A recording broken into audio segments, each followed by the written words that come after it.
C'est l'heure de vous informer, fidèles auditeurs. Bienvenue à tous dans ce journal sur votre radio, dont voici les titres.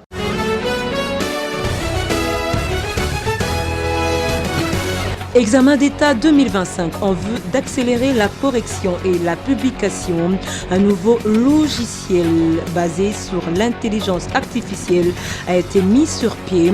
Raissa Malou a inauguré le jeudi 10 avril le tout nouveau centre de correction. Et puis, la situation de l'éducation dans les deux provinces du Nord et Sud Kivu reste préoccupante. 3621 écoles restent fermées et plus d'1 million d'élèves sont privés d'éducation. Plus de détails, c'est dans ce journal.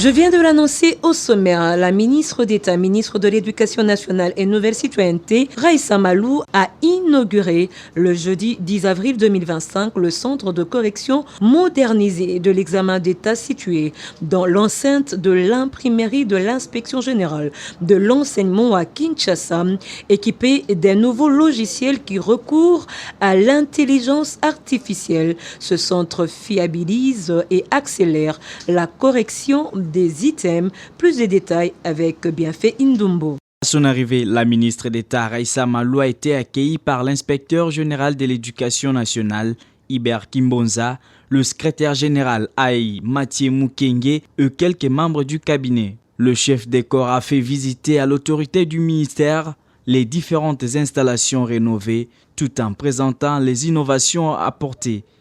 Il s'agit des équipements des derniers cris dont les ordinateurs avec nouveau logiciel dénommé Snot Manager qui arrive 18 ans après le dernier système informatique des corrections. Ces logiciels intègrent l'intelligence artificielle dans le traitement des items et réduit sensiblement les recours à l'homme en réduisant en même temps les risques d'erreurs liés aux facteurs humains. Une solution numérique innovante développé par le ministère de l'Éducation nationale et Nouvelle Citoyenneté dans le but de simplifier, fiabiliser et écourter le délai du processus de correction automatique des épreuves certificatives afin d'aboutir à une publication plus rapide des résultats. Notons que la réhabilitation de ces centres s'inscrit dans le cadre de la vision de la ministre d'État, ministre de l'Éducation nationale et Nouvelle Citoyenneté, Raissa Malou, qui, au terme de sa visite, a félicité l'inspecteur général Hubert Kimbonza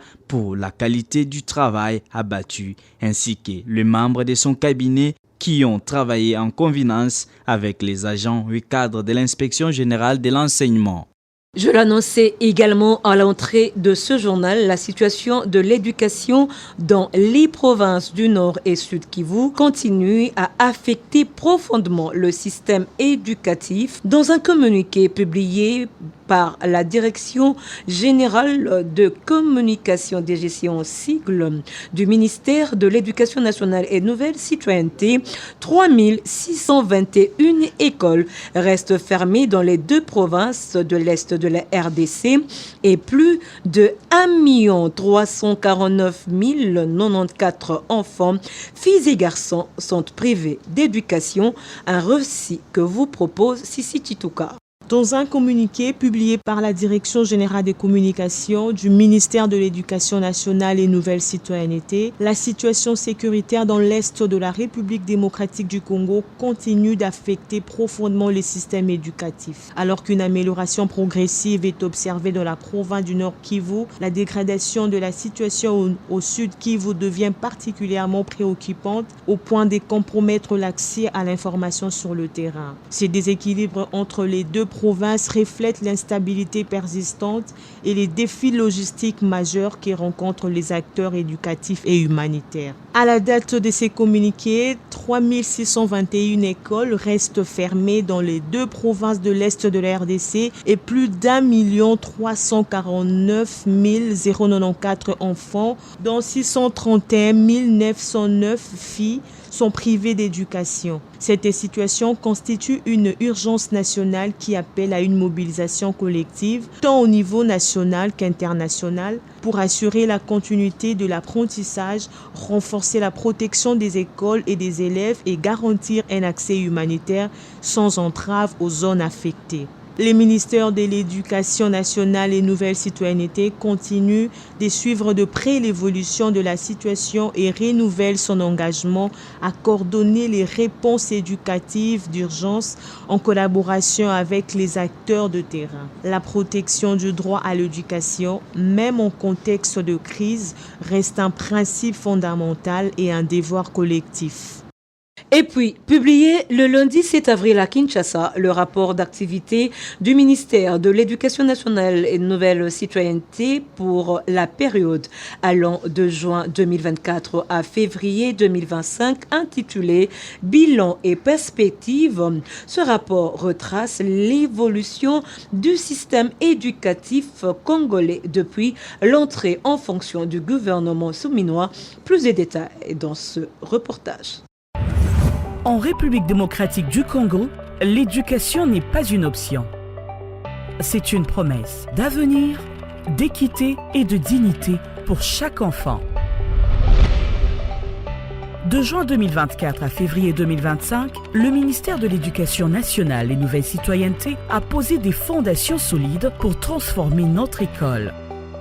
Grâce à une gestion rigoureuse et l'assainissement du fichier de paye, plus de 11 milliards de francs congolais ont été économisés. Les inspections pédagogiques sont désormais numériques, efficaces, traçables. La modernisation de l'administration est en marche et les diplômes sont vérifiables en un clic. Notre école entre dans l'ère numérique. Plus de 10% d'enfants inscrits en primaire grâce à la gratuité de l'enseignement, vision fondamentale de son Excellence Monsieur le Président de la République, chef de l'État pour l'éducation. 404 écoles ont été construites et 49 047 jeunes filles ont pu poursuivre leur scolarité grâce à des bourses scolaires. L'enseignement à distance devient réalité même dans les zones les plus isolées.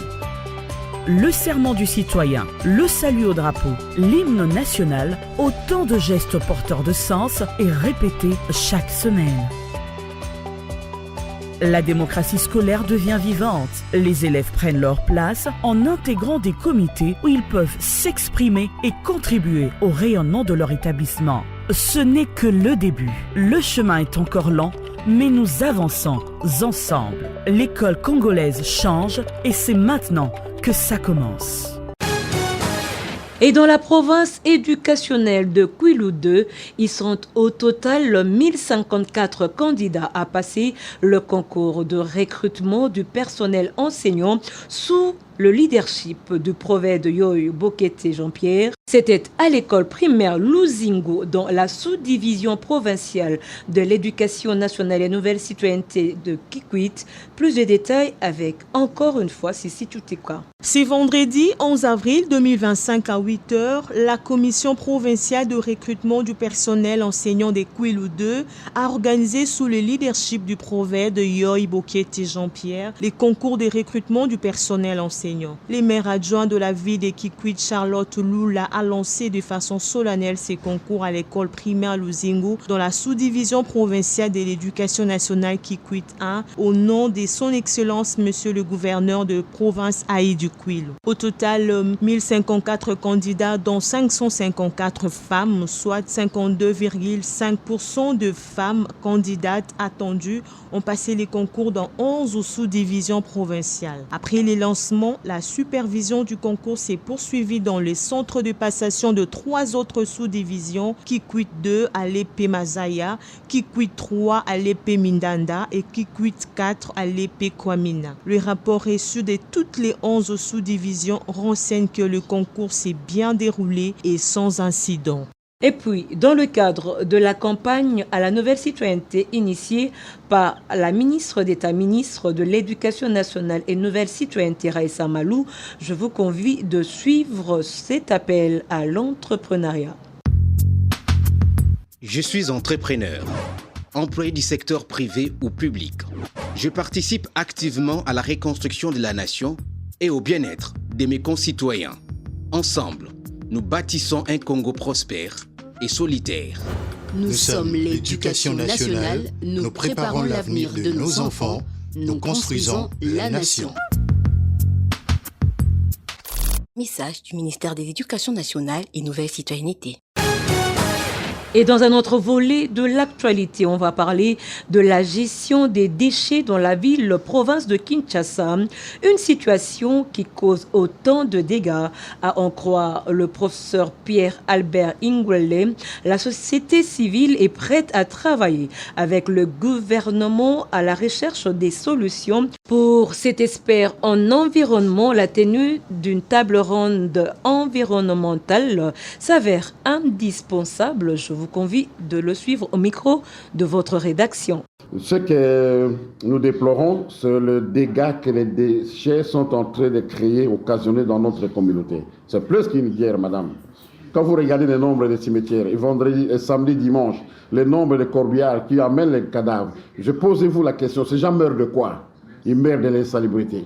Ils meurent de maladies manipulées, maladies des messales ou de maladies hydriques. Or, les déchets sont gérables. Les déchets sont gérables, mais nous avons une seule faiblesse. Il y a beaucoup d'initiatives, comme je l'ai dit, qui ont été prises. Kinebopeto, Salongo, Kinekobonga, mais toutes ces initiatives ne trouvent pas une base structurelle. C'est-à-dire qu'il n'y a pas une loi qui appuie ça. Les Congolais ne sont pas aussi moins responsables que tout le peuple du monde.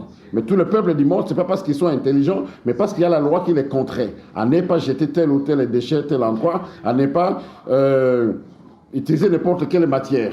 Donc ce que nous déplorons, c'est que nous demandons maintenant, la société civile est prête à accompagner les gouvernements, n'est-ce pas, dans la recherche des solutions. Mais si on fait les états généraux de l'assainissement, c'est de permettre aux experts, au gouvernement, qu'on définisse où nous irons, qu'est-ce que le Congo veut, qu'est-ce que Kinshasa veut faire avec ces déchets. À ce moment-là, nous allons définir vraiment les bonnes orientations. En tenant compte de la situation géographique de chaque commune aussi. Kinshasa, la Gombe n'est pas Bandal, et Bandal n'est pas Lingala, Lingala n'est pas Barumbu. C'est là l'importance de la politique nationale d'assainissement, qui doit aller aussi dans les provinces, parce que la Constitution de 2006 déclare que l'assainissement est à la charge des entités territoriales décentralisées, qui doivent s'occuper à la base. Et maintenant, comme on a fait des élections communaux, j'espère qu'on va installer le conseil communal pour qu'on puisse suivre ça dans chaque commune. La solution, c'est la prise de conscience. Ma maison est propre. Pourquoi je dois salir devant la maison? Ma voiture est propre. Pourquoi je dois salir là où je gare la voiture? Pourquoi je dois faire pipi partout? Moi qui suis un père de famille, un Congolais qui a beaucoup d'espace. Aménageons les espaces publics, respectons chaque endroit, construisons là où on doit construire, et respectons les espaces verts. Et j'espère que nous pouvons nous en sortir à très peu de temps, parce qu'un Congolais, c'est quelqu'un qui s'engage lorsqu'il est déterminé.